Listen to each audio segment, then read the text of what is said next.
Chapter 31.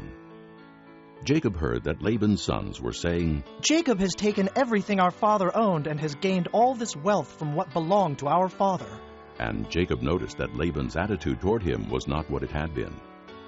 Then the Lord said to Jacob, "Go back to the land of your fathers and to your relatives, and I will be with you." So Jacob sent word to Rachel and Leah to come out to the fields where his flocks were. He said to them, "I see that your father's attitude towards me is not what it was before. But the God of my father has been with me. You know that I've worked for your father with all my strength.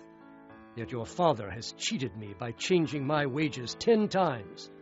However, God has not allowed him to harm me. If he said, 'The speckled ones will be your wages,' then all the flocks gave birth to speckled young. And if he said, 'The streaked ones will be your wages,' then all the flocks bore streaked young.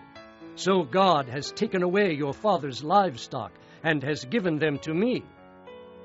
In breeding season, I once had a dream in which I looked up and saw that the male goats mating with the flock were streaked, speckled, or spotted.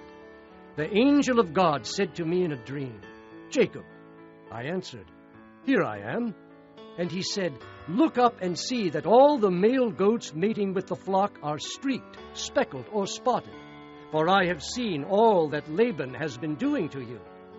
I am the God of Bethel, where you anointed a pillar and where you made a vow to me. Now leave this land at once and go back to your native land.'" Then Rachel and Leah replied, "Do we still have any share in the inheritance of our father's estate? Does he not regard us as foreigners?" Not only has he sold us, but he has used up what was paid for us. Surely all the wealth that God took away from our father belongs to us and our children. "So do whatever God has told you." Then Jacob put his children and his wives on camels, and he drove all his livestock ahead of him, along with all the goods he had accumulated in Paddan Aram, to go to his father Isaac in the land of Canaan. When Laban had gone to shear his sheep, Rachel stole her father's household gods.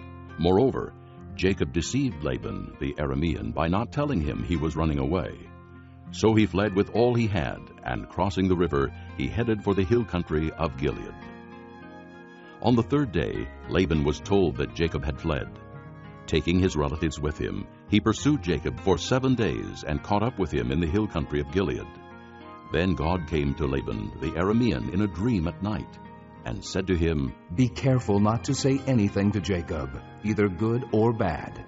Jacob had pitched his tent in the hill country of Gilead when Laban overtook him, and Laban and his relatives camped there too. Then Laban said to Jacob, "What have you done? You've deceived me, and you've carried off my daughters like captives in war. Why did you run off secretly and deceive me?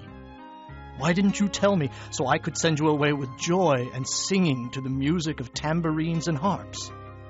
You didn't even let me kiss my grandchildren and my daughters goodbye.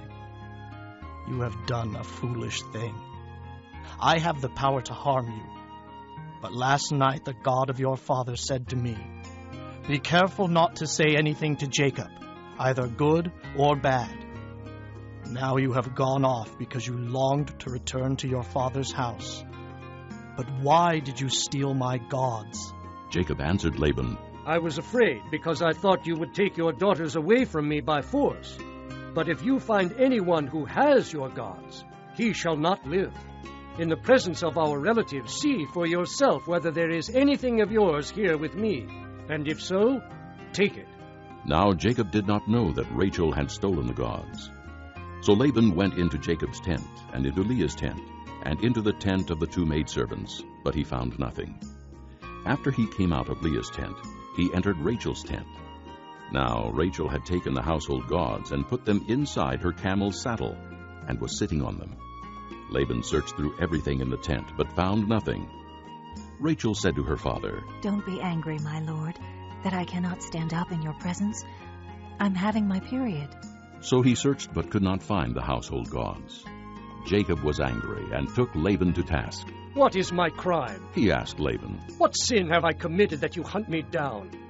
Now that you have searched through all my goods, what have you found that belongs to your household? Put it here in front of your relatives and mine, and let them judge between the 2 of us." I have been with you for 20 years now. Your sheep and goats have not miscarried, nor have I eaten rams from your flocks. I did not bring you animals torn by wild beasts. I bore the loss myself. And you demanded payment from me for whatever was stolen by day or night. This was my situation. The heat consumed me in the daytime, and the cold at night, and sleep fled from my eyes. It was like this for the 20 years I was in your household. I worked for you 14 years for your 2 daughters, and 6 years for your flocks, and you changed my wages 10 times. If the God of my father, the God of Abraham, and the fear of Isaac had not been with me, you would surely have sent me away empty-handed.